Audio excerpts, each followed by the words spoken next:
You're going to have missed the bit on the recording, Phil, when I said I don't know everything, and this is only a general guide, but hopefully that'll be explained if anybody does watch the recording later. So I think the first question is, why has the system changed? Why did it need to change? And Conference briefed a small group of people to go away and look at our candidating system, which apparently hasn't changed very much since the Union in 1932. And one of the concerns was the number of candidates. The figures for between 2017 and 2020, there was only an average of between 20 and 25 candidates each year of those 3 years. And I know that the figures recently have been fairly similar. I think it was 24 2 years ago anyway. And if you think we've got approximately 30 districts, which means that we have 30 district candidate secretary and 30 district candidate committees all doing the same thing with only 1 or 2 candidates. And so they decided that really this wasn't a good use of human resources. So that's one of the reasons they're looking at changing the system. And they wanted it to be more connectional. And I think part of this was to save everybody doing the same thing, but part of it was also to make it more uniform, because even amongst the district candidate secretaries, when we discussed, we've got strict guidelines to stick to, but in our discussions we came up with the fact that we each do things slightly different, and to make it fairer, they thought if they had a connectional approach, it would make it kind of more fair for everybody who was doing it. They also wanted the new system to be nimble and flexible for emerging church leaders and trying to incorporate people who feel called to a specific kind of church leadership. They wanted to remove any unnecessary barriers to those with a genuine sense of call. And they wanted something that was robust and yet pastoral for those who are recommended and for those who aren't recommended during the process. So this is the new system that they have come up with. The entry requirements have changed a little bit. Anybody applying has to be baptised, which has always been the case. But they've changed it that you now need to be a member of the British Methodist Church for at least 1 year. That used to be 3 years. So they've narrowed that. You only have to have been a Methodist, British Methodist for a year before you can apply. You do not need to be a local preacher or a worship leader before you apply, even if you're applying for presbyteral ministry. That's been quite a controversial one, but we'll come a bit more to that later. And one thing that's remained the same is everything is still judged on the 9 criteria that we've always used, those 9: vocation, learning and understanding, all those 9 things, they're keeping those. So this in picture form, for those of you like me who like to think in pictures, this is what the new system vaguely looks like. So there are 3, I appreciate you might not be able to read all the tiny details on that, but there are 3 sections there: exploring, discovering and offering, with a rough timeline. So it starts in September, year 1 here. It goes through to the end of April in exploring. Then from May to the end of August, you've got discovering. And then the next year from September through to March, you've got the offering. Now they decided there's 3 lovely sections there, and somebody in their infinite wisdom decided to split 3 parts into 2 sections. So we have DOV1. DOV is discerning ordained vocation. So there's the step DOV1, that phase, which is the exploring and the discovering. And then we've got DOV, discerning ordained vocation 2, which is the offering. And in this first bit, this is where the church provides the resources to enable people to discern deeply how God is calling them. And then in the offering bit, this is where the person actually offers themselves. So this is more like the candidating process as we knew. And there is a suggestion that this kind of has hints of the old foundation training. Now, I did foundation training in my ministry where we had to go off for a year or 2 years to an institute to have help in discerning what order of ministry to go into. And this is the idea, although it won't be in an institute, but DOV1 is a lot more intense. It is longer, it's more structured, and there's more input from the church in that whole discerning process. Now, you can go in at this stage here at the discovering process. You can enter this system in April, especially say if somebody's come from being a lay worker and they've got a lot of experience of ministry already, you can enter it. But the ideal is that you'll start at the beginning and that you'll work through the process. Are there any questions just then? Anything, any thoughts or anything straight away, or anything that I've missed early on? No? Okay. I'll keep putting that slide back up at different points so you can have a look at it. So the first phase is exploring. And as I said, they suggest you start this in September, but it can be done anytime, as long as it's before the end of April. You can use the whole 7 months from September to April to do the exploring. You can start in the March and just do a month, or you can go straight into the discovering, but you must start the discovering section in May. So any exploring you do needs to be done before the 1st of May. There are going to be lots of information days for people. The Learning Network are going to put on exploring ordained ministry courses 2 to 3 times a year. There will be a morning session. And if you happen to know anyone who might be interested in this, then the next session is on the 18th of March. It's in the morning and it's on Zoom with the Learning Network. So the 18th of March is the next one that they're running, but they're going to do these 2 or 3 times a year just to explain the system to candidates. During the whole thing, candidates are going to be advised to start a journal, and the journal specifically looking at their call to ministry, so their discernment journey. This is going to be private. Nobody has to read it. It is up to a candidate if and when they want to let others see this, but it will form quite a major part of their portfolio.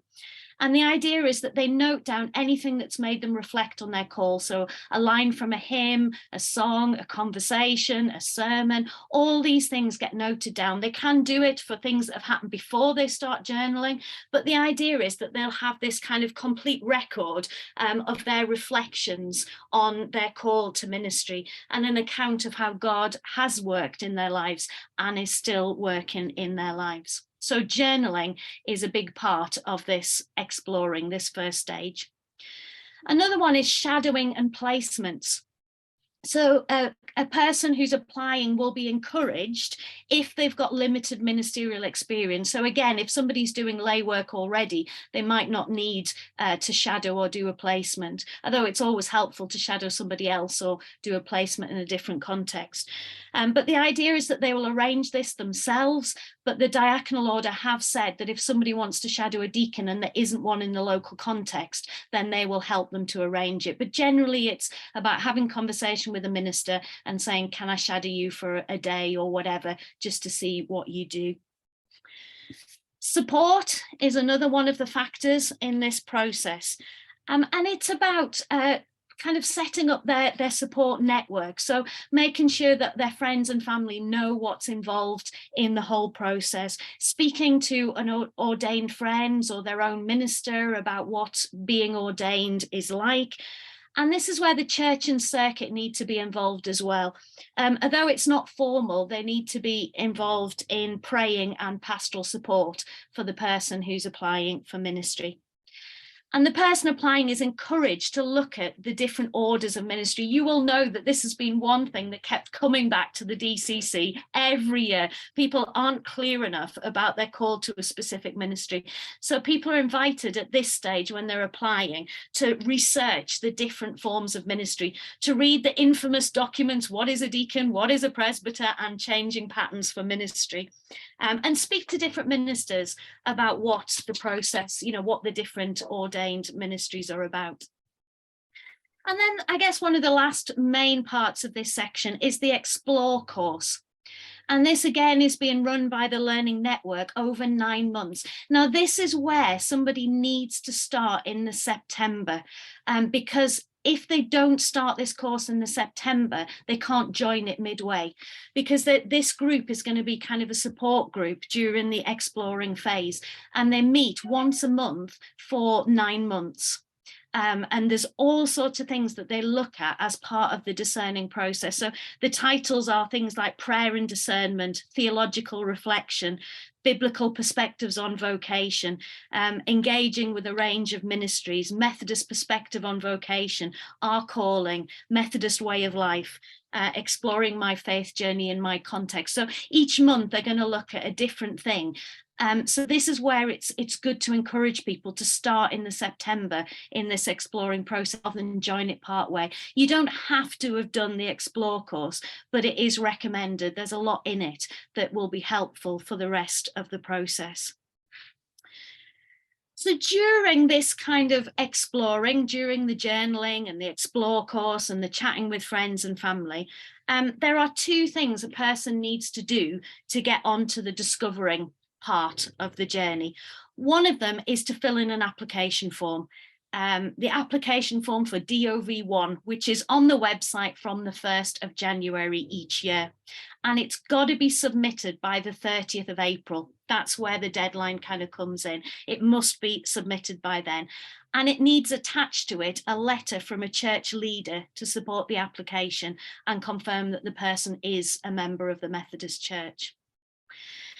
And the second major thing is an accompanist. Now, I have problems saying this word. I want to put an extra Y in the middle and call it an accompanist, but it's accompanist. But forgive me if I get it wrong. You know what I mean when we're talking about this. Is quite a major part. And if the person does the Explore course, they will be matched with an accompanist during that course. And the accompanist is there to walk alongside the person applying during the whole process and helping them to discern God's call. They don't assess anything. They don't make decisions for or about the candidate. They're just there as support. And on the application form, there are questions for the person applying about what qualities in an accompanist they would particularly value. Some people want more pastoral support, some people want more challenge. And the idea is to try and get the right person to match with the person applying. It's the connection that makes that match. And that match is done as soon as an application form is put in. So if they're on their Explore course, it will be done through that. Or when they put the application form in, they will be matched with a person. And they need to start meeting where they're an accompanist as soon as possible. And we're going to look at the end about what type of person might volunteer for that course, to be that person, that accompanist. Any questions so far? That's the kind of the exploring bit.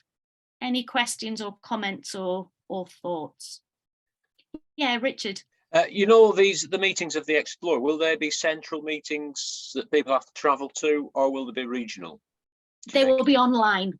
Online, okay, right. Yeah, 6 of them will be online, led by the Learning Network. 3 of them are for small groups, and that small group can decide to meet in person if they want, if they live locally, or they can also meet online. Right, okay. Yvonne.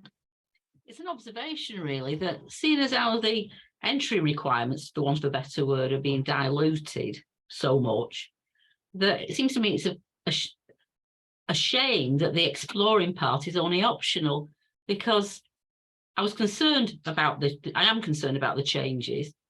But then I thought, well, actually, what you said about the exploring course, that sounded to be in depth, in quite a degree of depth, which would actually test someone's calling, you know, make them, etc. But if they don't have to do it, then perhaps something that I'm a bit bothered about.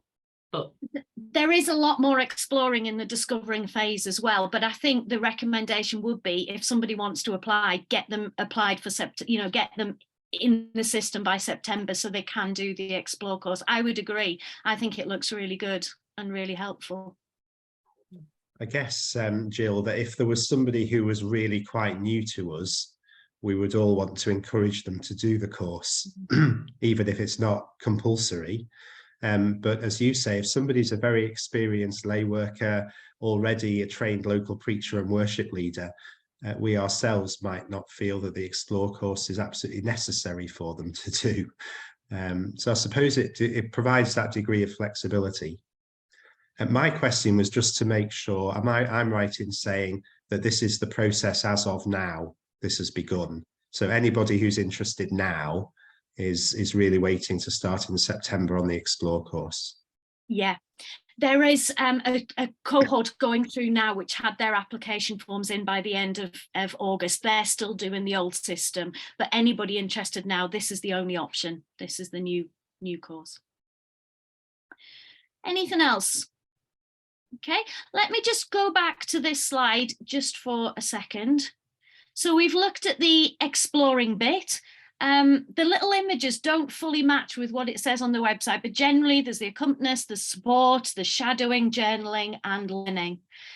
And then we've got the discovering bit, which is review, retreat and reflect, which is what I'm going to look at now. So we're in the middle section. So the person will already have filled in their application form and have that submitted by the end of April. There's also an equality, diversity and inclusion form that they must fill in, and they will already have an accompanist or very soon have one. It is good to encourage people to get that application form in as soon as possible, as you will see in a few moments, to get that accompanist sorted. Because the next stage, the review stage, has to be completed by mid-May. So there's about 2.5 weeks to do this review process.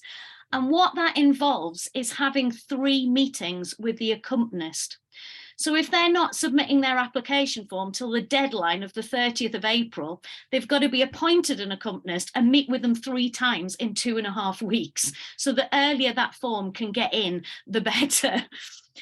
And those 3 meetings with the accompanist, the first one is an introduction. There's a covenant form that needs to be filled in, and they need to discuss their discernment so far, where they're up to. The second and third meetings are structured conversations, which I'm guessing advice will come from Connection about the structure for them, but looking at the impact of candidating, looking at training, looking at ministry, discerning the order of ministry and the context that the person feels called to. And after those 3 meetings, they need to produce between them, the accompanist and the person applying, an agreed record of what they've discussed. And that then goes into the portfolio, which we'll look at in a little bit. So that's the review bit of the discovering. The next bit is the retreat.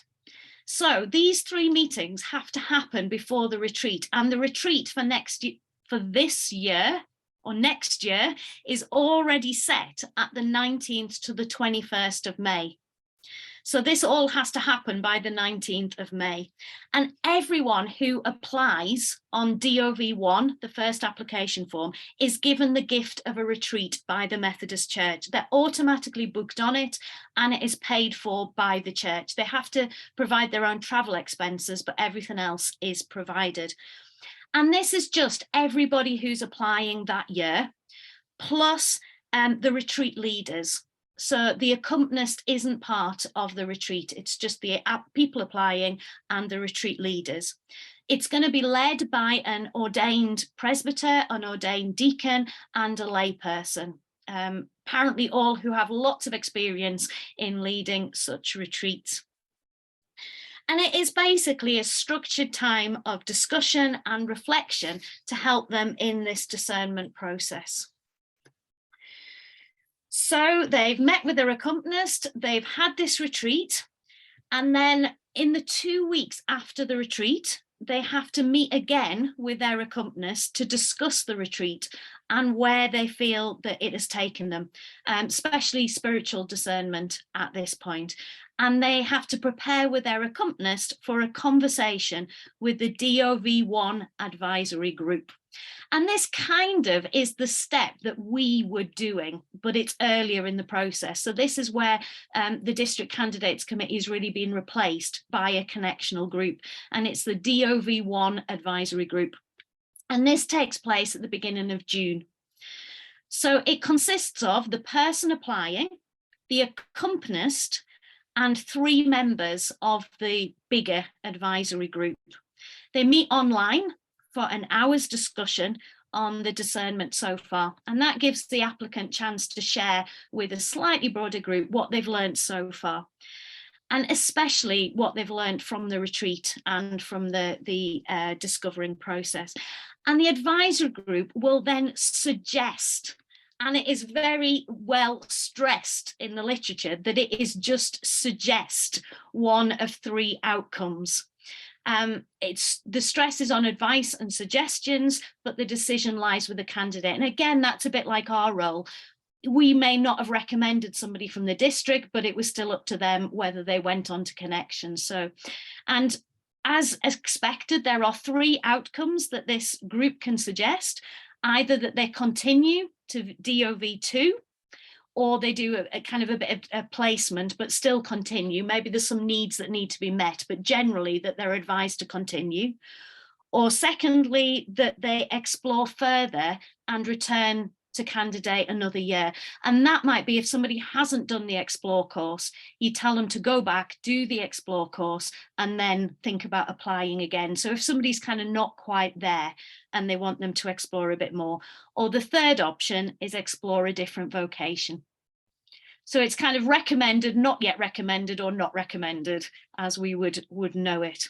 And again, the accompanist is there to help people discern what they do next and whether they go on, even if they're not recommended. Any questions on that bit? That's pretty much the discovering part of the process. Any thoughts or comments or questions on that bit?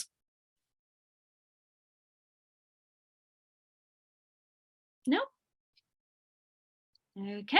You're doing very well, Gill. You're doing great. Everyone's still awake, so that's a bonus. That's the thing with Zoom, you can tell better when people fall asleep. I am just going to go back to share this screen once more, just to say where we're up to. So we've done exploring, we've done discovering, and we're now up to the September kind of the second year. So it's taken a whole year to do this exploring and discovering. And the September of the second year is offering. And the main points of that are portfolio and discerning. So there are certain requirements before a person can enter DOV2. They must have done DOV1, so they can't skip it. They can maybe bypass the exploring bit, but they can't skip the retreat and the review and the reflection from DOV1. They can proceed even if DOV1 has recommended that they don't. They can keep going. But there are certain things that they must accept. And I thought this was really interesting, what Connection feels are the important things that somebody must accept before going on to DOV2. And one of them is they must accept the form and length of training if they are recommended. And I'm wondering whether they've had problems in the past where people arguing against their training paths, because this is the first thing that it says you must do in order to apply is accept whatever training path you are given. They need to have done a DBS, they need a right to work in the UK, they need to offer for at least 10 years in ministry, which is all the same as it is now. They can't candidate within a year of being turned down. Again, that's the same as it is now. But there are 2 additional things that they need to do, and I love this. The first one is that new candidates need to read specific sections of CPD. And there are a list of 5 or 6 specific sections of CPD that they must read before they can continue in this process. And it's things like the responsibility of ministers, the candidating process, the provision for ministers and the care provided by circuits and MANS requirements and holiday requirements and all sorts of things like that. But I think that's quite good. That saves the question at DCC about CPD and how do you use CPD and things like that. So that's one of them. I'll come to the second in a minute. So they decide that they're going to candidate, and so they need to fill in another application form. This is the DOV2 application form, and this needs to be submitted by the end of September. So again, they haven't got long. They decide at the beginning of September, and it needs to be in by the end. And one of the things that has to be part of this application form, and this is a fairly new thing or an adapted thing, is a declaration to their superintendent. They have to declare 3 things to their superintendent. They have to assent to the doctrinal standards set out in clause 4 of the Deed of Union, which I'm sure we will all know off by heart, but they must have read that and assent to it. They have to affirm their willingness to uphold the discipline of the Methodist Church, and they have to accept the obligation to be at the disposal of the conference for stationing, with a few exceptions. So I think this is kind of the parallel to what we used to do at Synod, and we used to have to stand up at Synod and agree to these 3 things. Well, they're doing this as part of the application process. So an applicant will have to go to their superintendent, declare these 3 things, and then the superintendent needs to fill in a form that says that, or sign their application form which says they've done this. The superintendents also have to fill in a form that's a review of their availability, how available they are for ministry. And this is linked to another form that needs to be filled in by the supers. So there's lots of work for the supers here. And this is local or specific context. And this is one of the reasons that the new system was set up, to allow people to candidate in a local context or for a specific, like, pioneer ministry or fresh expressions of ministry. Now, there's a separate form that needs to be filled in for this, but the candidate cannot just go off and do that on their own bat. They can't fill in that form until they've had at least one conversation with their chair of district and superintendent together. The 3 must meet at least once, because otherwise people could apply for local context and there may not be a ministry that they could fulfill. So it has to be agreed by the chair and the super, but it also has to go to McPOC, the Ministerial Candidates and Probationary Oversight Committee, and they have to approve it before somebody can apply for a specific context. On their application form, they need references, one of which is from the CLT, the circuit leadership team. So again, the superintendent has to arrange a reference from the CLT. They need a reference from their employer, and they need one from a critical friend. This can be their accompanist. The accompanist has no obligation to do this, but if they want, they can fill in this reference. So they get their application form in by the end of September. In October, there's an open day at Queen's, so they can see what it's like, find out a little bit more about what happens if they are recommended.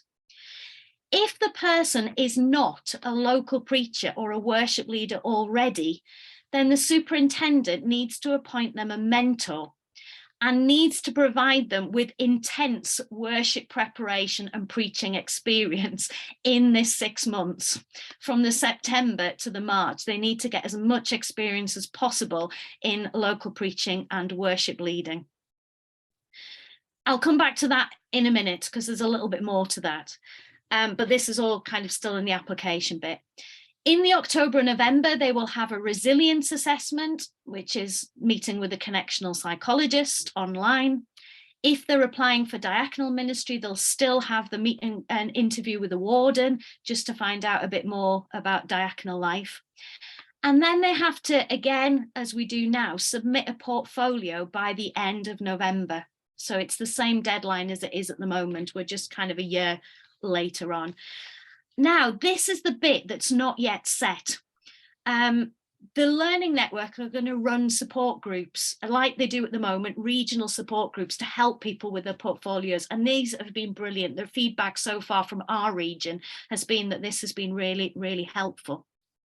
But the final content of the portfolio has not yet been finalised. They're still working on it as we speak. And that was the information I couldn't find and they couldn't give me.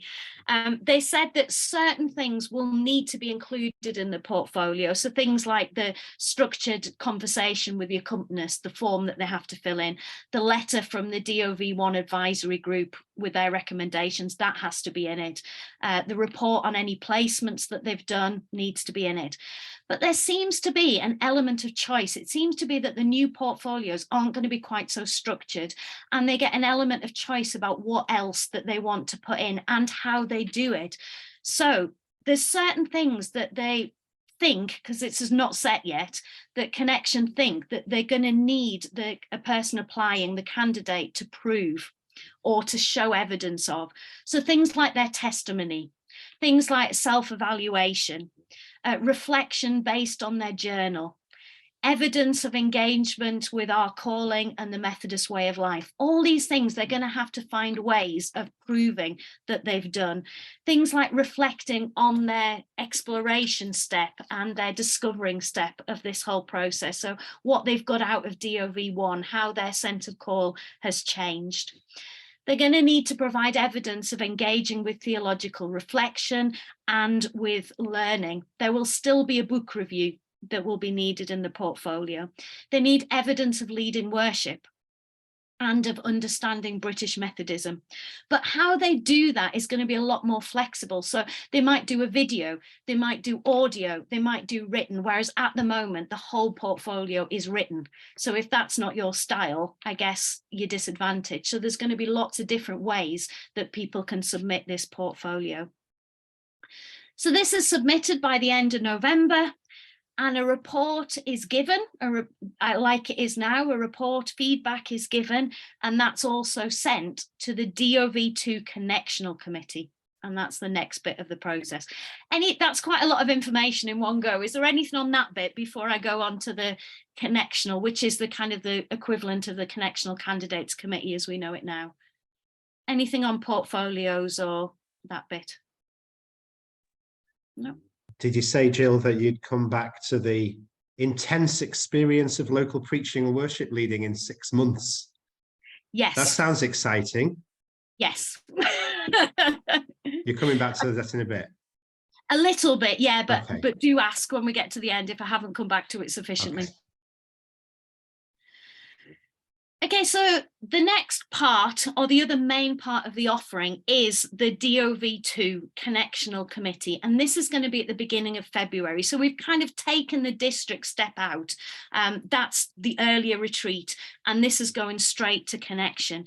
Now, this is going to be a longer time meeting. Currently, you only met with the Connectional Candidates Committee for 24 hours. This is going to be 48 hours. And this is one of the major things they wanted to change. The little group who were appointed by conference looked at different denominations and how they did their training. And one of the main things that they came back with was that they needed longer. The Connectional Committee needed longer with the candidates to be able to discern and get to know them and know whether this was the right path or not. So it's going to be 48 hours at the beginning of February. In this 48 hours, the candidates have to do a presentation to 6 members of the panel without technology. And that is, again, very strongly suggested, very strongly stressed. So they're not allowed to do a PowerPoint presentation. It has to be without technology. They're going to have conversations with small groups, triangle interviews, as happens now. There's going to be activities, teamwork with other candidates. And one of those activities is going to be preparing an act of worship for the panel, which could be interesting, a team act of worship. They're going to have an interview with the full panel. And that's kind of, there's going to be other activities, but again, it's not quite finalized yet, but that's the kind of the key, and hopefully more time for the panel just to get to know the people, have conversations one-to-one with them and just find out a little bit more about their calling. After that 48 hours, an outcome letter will be sent within a fortnight. Again, it's recommended, conditionally recommended. Something that's achievable within 3 years would be the condition, or not recommended. Like we have now, there will be a Where Now retreat for those who aren't recommended to explore what's next. And as in the current system, appeals can be made if somebody isn't recommended.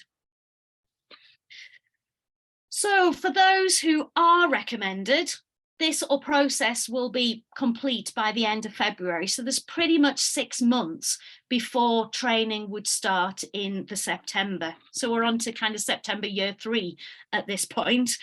So there might be specific preparation for training that some candidates need. So in that 6 months, they might suggest some guided reading, some learning needs assessment.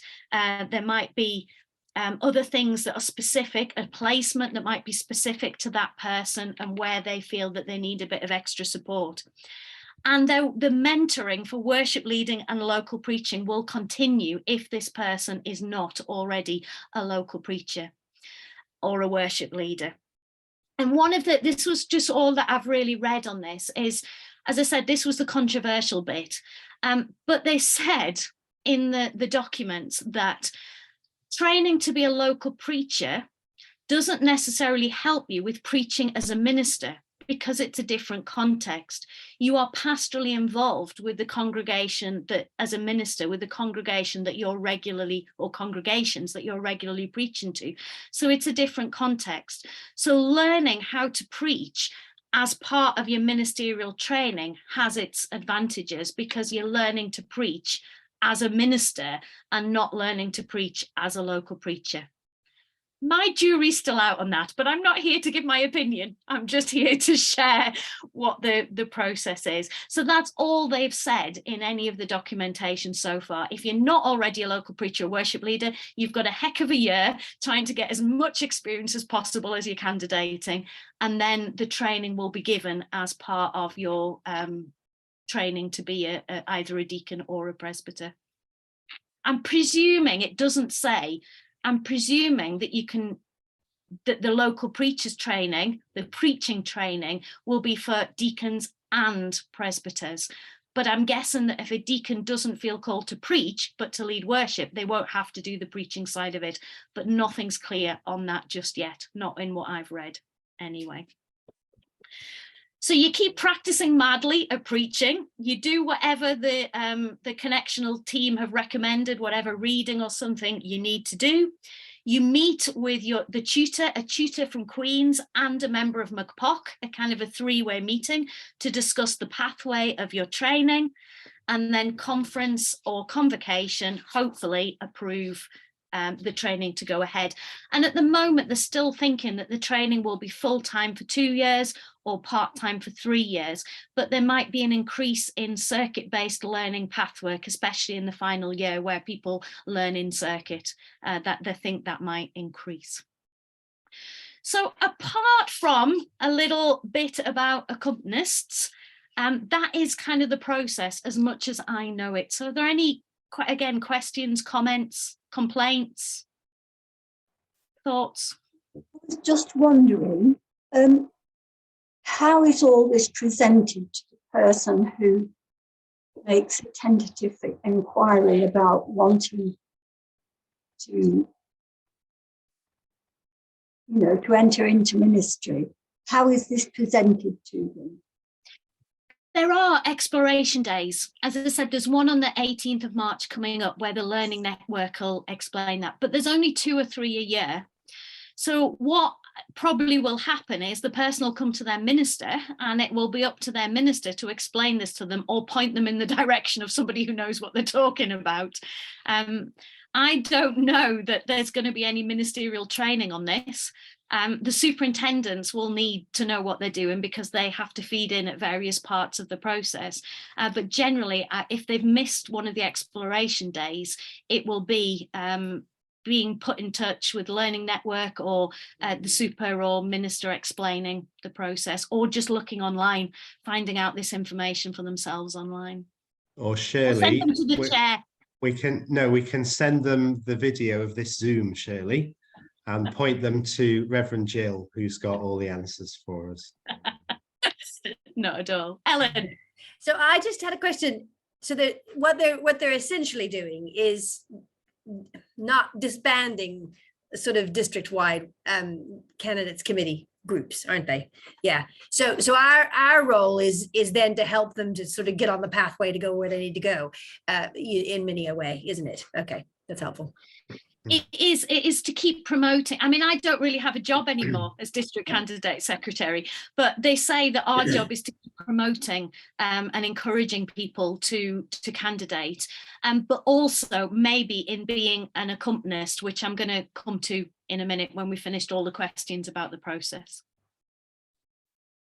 Steve. Jill, just beforehand, you talked very much about the circuit involvement with the CLT making a report. I can't remember whether you said it or didn't say whether does there still a circuit meeting vote on whether somebody should go forward, or is that sort of left out now? My understanding is that there is, but I don't know that for definite. Phil, do you know that for definite? I think it was, I remember it being discussed because there was quite a lot of concern about the local knowledge not being taken into account, so there not being a circuit vote. Right. So certainly when it was being presented at conference, it felt like there wasn't a circuit vote. I haven't read anything about the circuit vote, only about the circuit leadership team's reference. I know all of these things were taken into account, but as you say, Jill, even if somebody didn't have a strong or a positive circuit vote, they could still continue, and the same with the district. But as you say, Steve, the circuit leadership team reference report is really important. Yeah. Well, you know, from the past, if somebody had a significant number of people against them at the circuit meeting, it was something to look at as to why it was the case. I mean, more often than not, it was, you know, a very positive vote, but occasionally it wasn't. Yeah. Phil, I've got to comment about the way you've got your camera set up.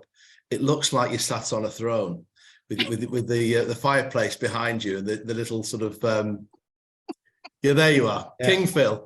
Yeah. I'm glad you've appreciated the time I've taken to set myself. Yeah. Perfectly. I love your discernment and your thank you, Steve. I'll switch the lights off and then I'll just be in darkness. I think for many of us, cutting out the valuable local preachers training, and it was really interesting listening to them say, actually, it could be very beneficial not to learn to preach as a local preacher, but to learn to preach as a presbyter or a deacon. I find that interesting because I actually still value the fact that I am a local preacher first. I value my local preachers training and being one of Mr. Wesley's preachers before being ordained into anything else, if that makes sense. That's interesting. But the anxiety was around whether there was enough time at college to do everything that the local preachers training would have done before. Yeah. But of course, Queen's, as an ecumenical college, does a lot of preacher training for Anglicans who have no preaching experience before they enter college. So Queen's are very experienced at training people to preach. But it is an interesting area to look at. And I think it makes a comment about, well, it just makes a comment. I'm not sure what the comment is, but it makes a comment. Maybe they need to then think about what they're trying to say by that, because I think that's an interesting comment, isn't it? Let's divide them again somehow, that sort of thing. It's something we notice, isn't it, Ellen? Yes, we notice. That's the word. Yvonne, did you want to ask something? Well, I just find the whole idea of that's compounded the problem for me. The idea that there's that you preach differently if you're a minister than if you're a local preacher. Because what happens if you go to a church then that's not your church? Because, you know, how do you preach in that church then? Because if you're preaching as a minister there, but you're not their minister, you are a minister. But I think that's, well, It also assumes that all ministers have a church. And I just think that's important to note, because some deacons preach loads of places, but they don't have a church. They are a part of a community kind of thing. So that's important too. And if we've acknowledged that some people will be being trained for very specific ministries, including pioneer ministries, it might be a very different type of preaching and leading worship. Yeah. So it's a lot to know. I think it just throws out the whole thing that made us Methodist and distinctive was the preaching. You know, people can deliver from the pulpit in other churches who aren't trained. But the very fact that we had the strength of being Mr. Wesley's preachers was that it was the preaching tradition which made us, which I always thought set us apart as a denomination. And it's the bit that they've chucked out, that they're trying to put to one side. Well, I think that's interesting, Yvonne, because that's just made me think that presbyters are called to word and sacrament, and there isn't an awful lot of emphasis on either in the whole candidating process. That's interesting. But actually, in the process of as you've described it, Gill, there is actually quite a lengthy opportunity to do some intensive work on preaching and worship leading during the process, isn't there? Mm-hmm. And I mean, it's fair enough to say we want them to have an intense experience of that over 12, 18 months. But we'll need a lot of guidance in how that's done. It almost sounds like part of the local preachers training, doesn't it? Or certainly the mentoring like the and guidance. Yeah. And particularly if people only have to be a member for 12 months, because my concern in the past has been that some people have only been part of the Methodist Church for a very limited, very short period of time, and that's often shown in the candidates' behaviour, portfolio, and whatever. So if we're now knocking that down to 12 months, one would have to hope there's enough rigour in the system, it's robust enough to make sure that people are not just pushed through because there's a shortage. You know, I mean, let's face it, at the end of the day, it's because of the shortage of people coming forward and the number of people who are retiring, etc. There's probably preempted a lot of this. So we'd have to make sure that, you know, we don't push people through just so we get the numbers up and that, you know, the rigour's there. But they have to read certain sections of CPD. Yeah, you are, you see. There's hope yet. I've just got a little bit to share with you about the accompanist role. I guess it's kind of a bit of a plug. So is it all right if I just share that, and then if anyone's got any more questions after that? The accompanist role in this is really, really important because they're with the person from the beginning or from early as possible through the whole process. Definitely DOV1, but hopefully into DOV2, they'll be there to support and help the person who's applying. And so it was said that they will be looking to district candidate secretaries and members of district candidates committees to fulfill the role of accompanists in the first place, because you know what it's all about. You've travelled with people, you've done some of the journey, you know what the 9 criteria already are. And so this was the kind of original thought, was that they would be coming to us first to be accompanists. And they've set out 4 skills that they particularly require in accompanists. So if it's something that you think you may be interested in, these are the 4 skills that they're asking for. So the first is being skilled in helping others to reflect on their experience, helping others to reflect. The second one is being familiar with a wide range of ministries in the church, including but not exclusively the ordained ministries. So basically we need to know about what it means to be a presbyter, what it means to be a deacon, and all the other different ministries that are in the church. Third thing they're looking for is a sensitivity to the variety of people and cultures within the current Methodist Church. And this again is one of the big things, that they want to try and make the process open to more people and have a greater diversity of people who feel able to apply. And the last one, and most important one, is having time to actually spend with the explorers on their journey, especially in May.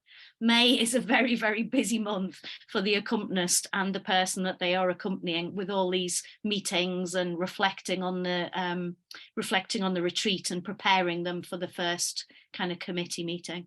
So they're the 4 skills that they require. Now, before we all get carried away and go, oh yes, I'll put my name down, it's not quite that easy. It is actually quite a rigorous process to become an accompanist. You have to have references. You have to be DBS and Safeguard trained. You have to fill in an application form. You have to then have a conversation on Zoom with somebody from the ministries team to discuss your application form and see if you're suitable. Then if you are suitable, you need to attend a regional group, which I think is for support, but I'm not 100% certain, but there will be regional groups of accompanists that meet together regularly. There will be initial training and there will be ongoing training each year for this post. And they suggest that you shadow an existing accompanist or buddy with an experienced one, which is going to be difficult in the first 2 years because nobody's going to be experienced or existing. So I'm not trying to put you off. I think in a lot of ways, this is really good because it's showing that they're really serious about getting the right people to be accompanists. You can't just, it's not just a case of a chair or a super saying, oh yeah, so-and-so can do it, you know, they'll be a good person. There is going to be a rigorous process. And again, it's about conformity and making sure that everybody's starting from the same place, all the accompanists have the same training and everything. But I am, part of my role is to encourage, if you think an accompanist is something that you would like to offer, you have the time and the skills to do that, then I suggest you have a chat with Phil after the meeting today or at some point. So that is the end of my presentation. I hope that made some sort of sense. And as I said, it might not be complete, but I hope it helps. That's by far the best explanation of the process I've heard so far, Gill. And I heard several from the people who've designed it. So well done. You've got to grips with that magnificently well. Any other reflections on what we've heard? You will be well aware we have no candidates currently, so we're not offering any into the system. And having just gone through my first experience of stationing matching 1, 2 and 3, we have a decreasing number of available presbyters and deacons each year, and in one sense an increasing number of vacancies, although circuits are choosing not to replace everybody, which is helpful. I think this year, I think nationally this year we have got less than 20 people candidating, and we've got about 70 people expected to sit down or retire. So, you know, you've been around long enough to know what's happening. So we need to hope and pray that this process does encourage a wider variety, perhaps a wider diversity of people to explore ministry in the Methodist Church. But I think it's upon us all to be praying really hard that we might see people respond to God's call, that we might, as a group within the district, listen to what the Spirit is saying. What is God saying? You know, there are those who say, if God's not calling people into this kind of ministry, then what's God saying? What is ministry going to look like in 5, 10, 15 years' time? Lots of big questions, I guess. But this is part of a response, in one sense, to make it easier and quicker for some people to enter the process of discerning, with a lot that we've noticed tonight about what that says about where we are and what we're doing. Anything you want to comment on? Okay. It's helpful. I think I'm going to stop recording now.